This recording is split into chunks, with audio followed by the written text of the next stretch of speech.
Assalamualaikum warahmatullahi wabarakatuh. Pemirsa, waduh, ini di pagi yang cerah ini adalah hari yang harus kita syukuri. Karena apa?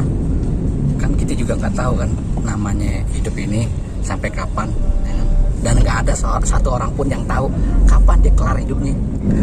Ada pengalaman yang sangat berharga di dalam hidup gue, guys. Kalau jadi orang itu jangan berburuk sangka. Apapun yang terjadi di dalam kehidupan kita, musibah permasalahan, itu harus dipikirin matang-matang. Ini kejadiannya sama gue nih, perihal dengan konten YouTube. Kenapa dibilang berburuk sangka? Temen gue udah baik banget itu. Dia ngangkat channelnya gue, ya kan, dikirim kemana-mana. Tapi gue tuh panik, ketakutan. Karena settingannya itu nggak tahu harus berbuat apa. Ya udah, dia langsung aksi aja gitu kan, tanpa klarifikasi. Nah, dengan adanya ketakutan itu, akhirnya 11 konten gue hapus. Permasalahan ini itu terkait sama channel yang udah nolong gue dari awal.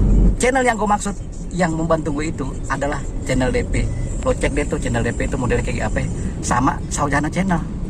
Dia itu biar kata sendirian ngebangun 3 channel. Channel DP, channel Saujana, satu lagi apa? Tadi gue pikirin. Nah, baru ketemu tuh Raja Wali Dance Crew. 3 channel dibangun. Itu kenapa dia bisa ngebangun 3 channel itu? Semua itu terkait masalah konsistensi. Ya kan, semangat, tetap semangat berkarya. Nggak langsung lesu gitu kan, ngelihat channel itu begitu bikin channel baru, bikin konten nggak ada yang nonton, terus akhirnya putus asa, itu mah cemen. Kita yakin, brother, bahwa setiap orang itu diberikan kelebihan sama Tuhan Yang Maha Esa. Ada yang hobinya mancing, ya udah fokus di mancing. Ada yang hobinya masak, ada yang hobinya jalan-jalan. Jalan-jalan kalau punya duit, kalau nggak punya duit, ya udah jalan kemana kek? Kan jalan nggak harus tempat-tempat yang mewah dan mahal. Lo jalan di pinggiran empang nggak bisa jadi konten itu. Tergantung gimana caranya lo ngemas. Terus kita perlu tahu, guys, bahwa setiap manusia itu rezekinya udah diatur. Biar kata kita berusaha susah payah nih bikin kontennya bagus, ya kan, kita berusaha untuk, ya mungkin ada sih yang namanya beli subscribe sama jam tayang, tapi tetap aja rezeki itu Tuhan yang atur. Namanya Tuhan yang atur. Biar kata lo ngeluarin duitnya banyak nih buat beli subscribe, beli viewer, tiba-tiba kegap sama YouTube. Ini rugi juga. Ya tuh, ada juga yang kalau kita lihat banyak juga channel yang asal-asalan dia bikin itu konten. Ya sebetulnya bukan asal-asalan sih, itu udah sesuai dengan kemampuan dia sampai di situ. Bagi dia itu udah yang terbaik. Tapi karena mungkin Tuhan tuh sayang sama dia, channelnya rame, banyak yang nonton, duitnya sabrek-abrek. Kalah sama channel yang sebetulnya mantep kan, dibuat punya tim, ya kan, alatnya mahal-mahal, tapi yang nontonnya dikit. Kita percaya sama Tuhan, dia ada ngatur. Bukan berarti kita harus malas-malas, tetap kita harus berusaha. Itu kan namanya menjemput rezeki. Jangan sampai rezeki udah di depan mata, cuman karena kita mengambil keputusan untuk berhenti di YouTube, hanya hilang tuh rezeki. Ya gak, guys?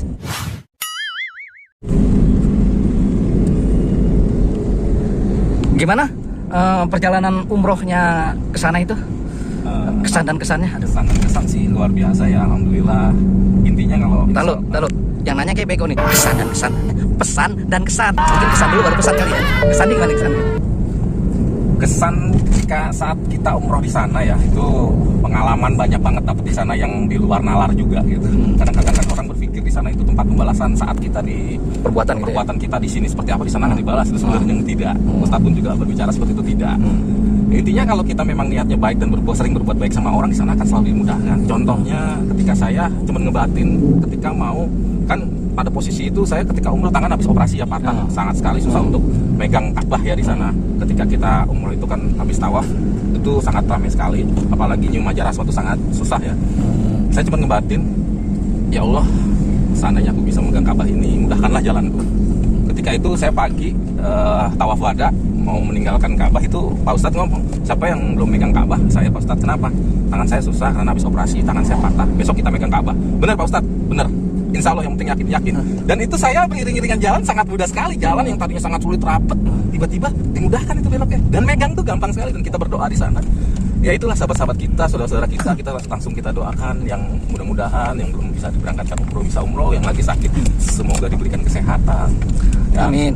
Di situ kesannya yang saya dapat yang sangat luar biasa di situ. Padahal realnya itu untuk menggapai Hajar Aswad itu kan perjuangannya luar biasa. Betul. Kan desek-desekan, kadang-kadang dorong-dorongan gitu kan. Betul. Ternyata diberi kemudahan gitu ya untuk menggapai ke sana ya. Betul. Pemirsa, mungkin di antara kita ini ada yang berharap dengan membangun channel YouTube ini kita dapat penghasilan, kemudian kita bisa berangkat haji atau umroh. Nah, itu kan tujuan kita ya kan. Nah, kalau misalnya kita lihat channelnya cuma segini, mungkin hanya cukup buat nafkain anak istri dan untuk keperluan channel kita. Tapi tadi saya bilang namanya kita udah ikhtiar, itu Allah itu, Tuhan itu memberikan jalan nggak harus dari di situ. Nah, yang saya maksud ini dia nih orang ini yang tadi barusan ente denger itu ngomongnya, ya kan? Walaupun penghasilan itu mungkin belum cukup untuk pergi umroh, pergi haji, tapi akhirnya dapat juga dari tempat lain. Mungkin nggak ada korelasinya, tapi Tuhan memberikan jalan ke situ. Nah, itu bisa menjadikan pelajaran buat kita. Akhirnya beliau bisa berangkat umroh dengan jalan yang tanpa kita ketahui. Dan satu lagi, saya pengalaman lucu itu ketika saya mau berangkat itu saya belum menukarkan uang. Hah? Masih duitnya masih rupiah gitu. Saya bingung kan mau nuker juga ke sana, bingung. Waduh, ini akhirnya gimana? Ibaratnya kita punya uang rupiah bermiliar-miliar juga nggak ada artinya kan, Iya, kalau nggak ditukerin. Walaupun masih laku ya duit rupiah di sana nggak usah ditukar, tapi kan kita kadang ada toko yang nggak maunya real gitu. Tapi begitu saya ngebatin lagi, aduh nuker di mana ya, mudah-mudahan ada jalan. Nggak taunya teman saya satu hotel itu nggak taunya kerja di situ gitu, dia sebagai kayak travel gitu. Terus yang jaga air jam-jam juga.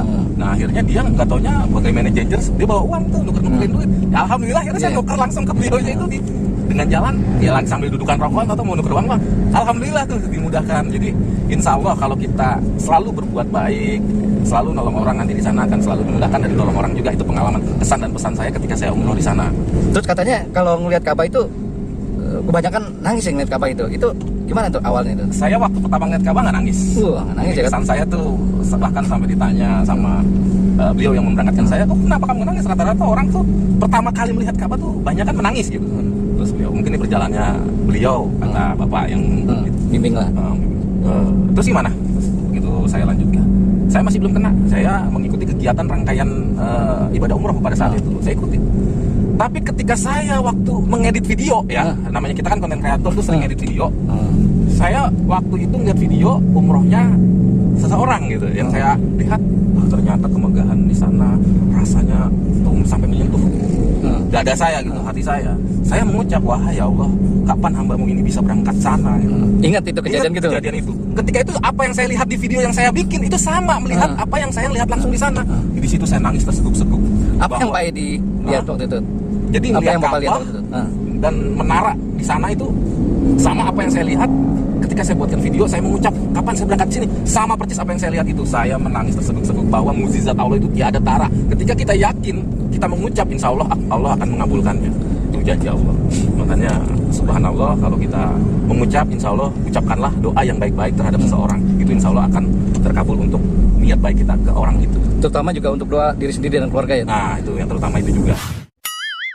Ngomong-ngomong, menara yang dimaksud itu kan bukannya jam yang tertinggi di dunia itu kalau salah. Itu jadi di depannya Ka'bah itu Masjidil Haram itu ada hotel ya, hotel itu ada menara tinggi ya, itu atasnya jam. Nah jadi di situ saya ngeliat city light dalam video, terus tembus ke Ka'bah, itu pemandangannya, itu keindahannya itu baru kali ini saya melihat pemandangan terindah di dunia ya itu gitu.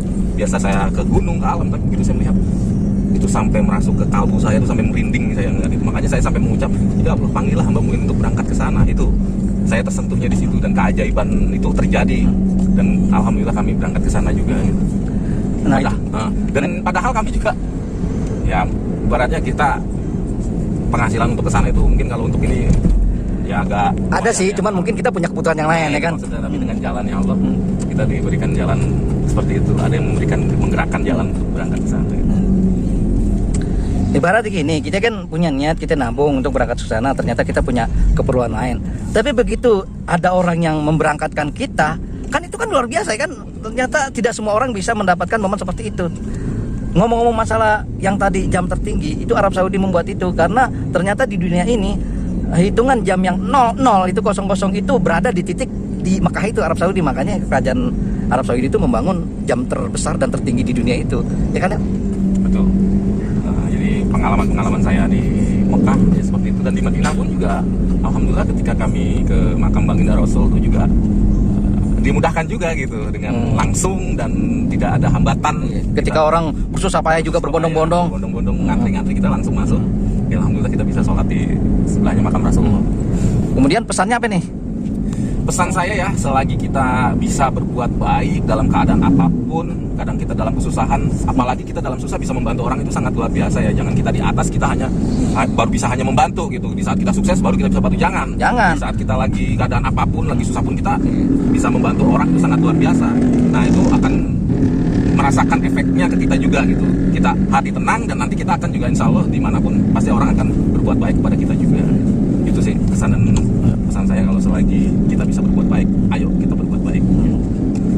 Dan sebetulnya kalau kita ditimpa kesusahan, musibah atau problem di dalam hidup, baik bekerja maupun berinteraksi dengan masyarakat, itu susah, itu kita tahu ujian, tapi ujian yang terberat itu sesungguhnya pada saat itu kita lagi senang-senang punya duit banyak, ya kan, segalanya di kemudahan. Nah, kemudahan dan kesenangan itu ternyata ujian juga ya Pak Haji, ya kan. Nah, itu yang ternyata yang berat, karena banyak orang itu belum tentu bisa melewati ujian itu. Dia nggak sadar kalau kemudahan, kesenangan, kebahagiaan, popularitas dan sebagainya itu ternyata ujian, ya kan. Itu yang paling terberat kalau menurut saya Pak Haji, ya kan. Ini emang harus dimuji Pak Haji, karena beliau kan YouTuber yang berhasil berangkat umroh. Demikian tadi pemirsa, mudah-mudahan ada hikmahnya, ada manfaat yang diambil. Doain juga ini pengen banget berangkat sono itu, berangkat umroh.